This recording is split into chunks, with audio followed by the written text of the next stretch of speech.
জান্নাতে পৌঁছানোর পথ কি সত্যি অসংখ্য শর্ত, জটিল হিসাব আর কঠিন নিয়মে ভরা? অনেকেই এমনটাই মনে করেন। অথচ কোরআনের একটি ছোট্ট আয়াতেই আল্লাহ তাআলা এমন দুটি মৌলিক নীতি জানিয়ে দিয়েছেন, যা একজন মুমিনের পুরো জীবনকে সঠিক পথে পরিচালিত করতে পারে। সূরা আল কাহাফের 110 নম্বর আয়াত। যে ব্যক্তি তার রবের সাক্ষাৎ কামনা করে, সে যেন সৎকর্ম করে এবং তার রবের ইবাদতে কাউকে শরিক না করে। এই আয়াতটি আকারে ছোট হলেও এর শিক্ষা অসাধারণ, গভীর। আমরা অনেক সময় মনে করি জান্নাতে যাওয়ার জন্য এমন অসংখ্য শর্ত পূরণ করতে হবে, যা সাধারণ একজন মানুষের পক্ষে কখনোই সম্ভব নয়। কিন্তু আল্লাহ তাআলা মানুষের জন্য দিনকে সহজ করেছেন। তিনি এমন একটি নীতি দিয়েছেন যা একজন মানুষের পুরো জীবনকে সঠিক পথে পরিচালিত করতে পারে। আয়াতটি শুরু হয়েছে একটি গুরুত্বপূর্ণ বাক্য দিয়ে, যে ব্যক্তি তার রবের সাক্ষাৎ কামনা করে। অর্থাৎ প্রথমেই আমাদের মনে করিয়ে দেওয়া হয়েছে এই দুনিয়া স্থায়ী নয়। একদিন প্রত্যেক মানুষকে আল্লাহর সামনে উপস্থিত হতে হবে।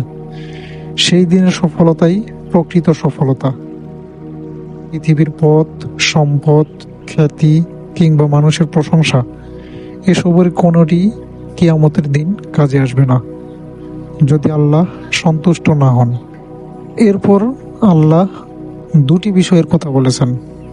প্রথমটি হলো আমলে সালেহ, অর্থাৎ নেক ও সঠিক আমল। অনেকেই মনে করেন নেক আমল বলতে শুধু নামাজ, রোজা, হজ বা দান সাদকাকে বোঝায়। অথচ ইসলামের দৃষ্টিতে নেক আমলের পরিধি অনেক বিস্তৃত।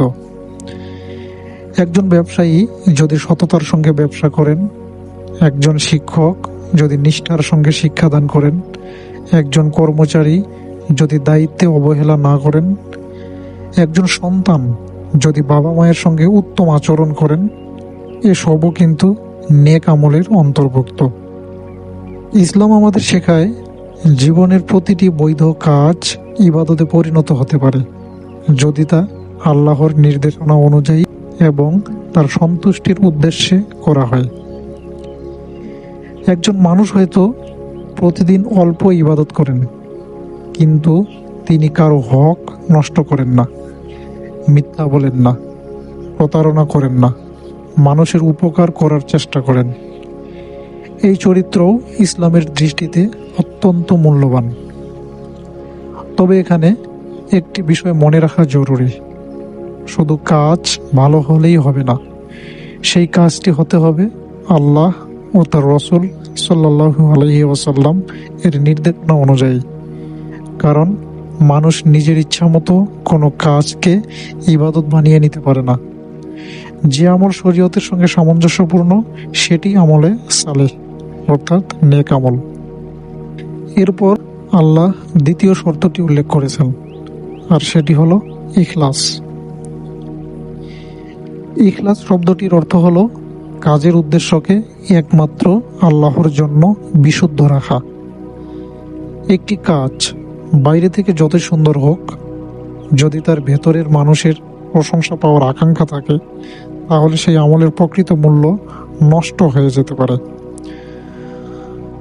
ধরুন, দুই ব্যক্তি একই পরিমাণ দান করলেন, বাইরে থেকে দুজনের কাজ একই রকম, কিন্তু একজন দান করলেন শুধুই আল্লাহর সন্তুষ্টির জন্য, আর অন্যজন দান করলেন যেন মানুষ তাকে উদার বলে। বাহ্যিকভাবে কাজ এক হলেও আল্লাহর কাছে এদের মূল্য এক নয়। এই কারণেই ইসলামের নিয়তের গুরুত্ব এত বেশি। রসুল সাল্লাল্লাহু আলাইহি ওয়াসাল্লাম বলেছেন, সমস্ত আমলের ফলাফল নিয়তের উপর নির্ভরশীল। এ কারণেই অনেক সময় ছোট্ট একটি কাজ বিশুদ্ধ নিয়তের কারণে আল্লাহর কাছে অনেক বড় হয়ে যায়, আবার বিশাল কোনো কাজ ভুল নিয়তের কারণে মূল্যহীন হয়ে পড়ে। আমাদের বর্তমান সমাজে একটি বড় সমস্যা হলো, আমরা অনেক সময় মানুষের দৃষ্টিকে আল্লাহর দৃষ্টির চেয়ে বেশি গুরুত্ব দিয়ে থাকি। মানুষ কি বলবে, মানুষ কি ভাববে, মানুষ আমাকে কতটা প্রশংসা করবে, এই চিন্তাগুলো ধীরে ধীরে আমাদের আমলের ভেতরে প্রবেশ করে ফেলে। আজ সামাজিক যোগাযোগ মাধ্যমের যুগে এই পরীক্ষাটি আরো কঠিন হয়ে গেছে। অনেক সময় মানুষ ভালো কাজ করার চেয়ে ভালো মানুষ হিসেবে পরিচিতি পাওয়ার জন্য বেশি আগ্রহী হয়ে পড়ে। কিন্তু একজন মুমিনের লক্ষ্য হওয়া উচিত আল্লাহর সন্তুষ্টি, মানুষের প্রশংসা নয়। এখানে আরেকটি বিষয় গভীরভাবে লক্ষ্য করার মতো। আল্লাহ প্রথমে সৎকর্মের কথা বলেছেন, এরপর ইখলাসের কথা বলেছেন। এর মাধ্যমে বোঝা যায় এই দুইটি একে অপরের পরিপূরক। শুধু ইখলাস থাকলেই হবে না যদি কোনো আমলই না থাকে, আবার প্রচুর আমল করলেও হবে না যদি সেই আমলের উদ্দেশ্য বিশুদ্ধ না হয়।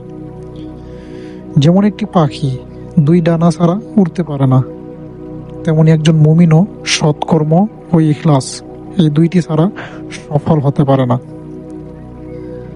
আমরা অনেক সময় নিজের আমলের পরিমাণ নিয়ে ব্যস্ত হয়ে পড়ি। কত রাকাত নামাজ পড়লাম, কত টাকা দান সাদকা করলাম, কতবার কোরআন তেলাওয়াত করলাম, এসব অবশ্যই গুরুত্বপূর্ণ। কিন্তু মাঝে মাঝে আমাদের আরও একটি প্রশ্ন করা উচিত, আমি কেন এই কাজটি করছি? এই প্রশ্নের উত্তর যদি হয় আল্লাহর সন্তুষ্টির জন্য, তাহলে সেই আমল আশার আলো হয়ে দাঁড়াবে। আর যদি দেখি মানুষের প্রশংসা, সম্মান বা ব্যক্তিগত লাভের চিন্তা বেশি কাজ করে, তাহলে এখনই নিজের নিয়তকে সংশোধন করার চেষ্টা করা উচিত। ইখলাস এমন একটি বিষয় যা একবার অর্জন করলেই শেষ নয়, বরং প্রতিটি আমলের আগে, আমলের সময় এবং আমলের পরেও নিজের অন্তরকে পর্যবেক্ষণ করতে হয়।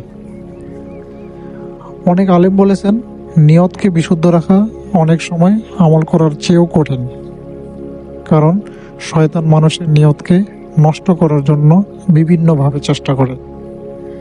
তাই একজন মুমিনের উচিত সব সময় আল্লাহর কাছে দোয়া করা, হে আল্লাহ, আমার সমস্ত আমল একমাত্র আপনার জন্য, কবুল করে নিন এবং এর মধ্যে অন্য কারো অংশীদারিত্ব রাখবেন না।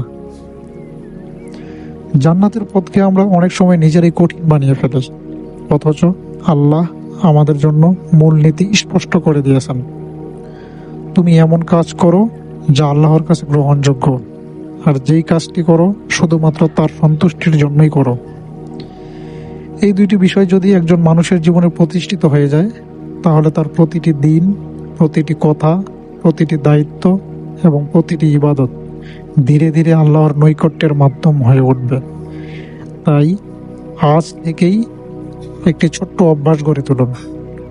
কোনো কাজ শুরু করার আগে মাত্র কয়েক সেকেন্ড থামুন, নিজেকে জিজ্ঞাসা করুন, এই কাজটি কি আল্লাহর সন্তুষ্টির জন্য? এটি কি কুরআন ও সুন্নাহর আলোকে সঠিক কাজ? যদি এই দুই প্রশ্নের উত্তর ইতিবাচক হয়, তাহলে আল্লাহর উপর ভরসা করে কাজ শুরু করতে পারেন। হয়তো এই ছোট্ট আত্মপর্যালোচনাই একদিন আমাদের অসংখ্য আমলকে আরো সুন্দর, আরো বিশুদ্ধ এবং আল্লাহর কাছে আরো গ্রহণযোগ্য করে তুলবে ইনশাআল্লাহ। আল্লাহ তাআলা আমাদের সবাইকে বিশুদ্ধ নিয়ত ও নেক আমলে তৌফিক দান করুন এবং তার সন্তুষ্টি অর্জনের মাধ্যমে জান্নাতের পথ সহজ করে দিন, আমিন। যদি লেখাটি আপনাদের উপকারে আসে, তাহলে অন্যদের কাছেও পৌঁছে দিন। হয়তো এটি কারো জন্য হেদায়েতের কারণ হয়ে যাবে।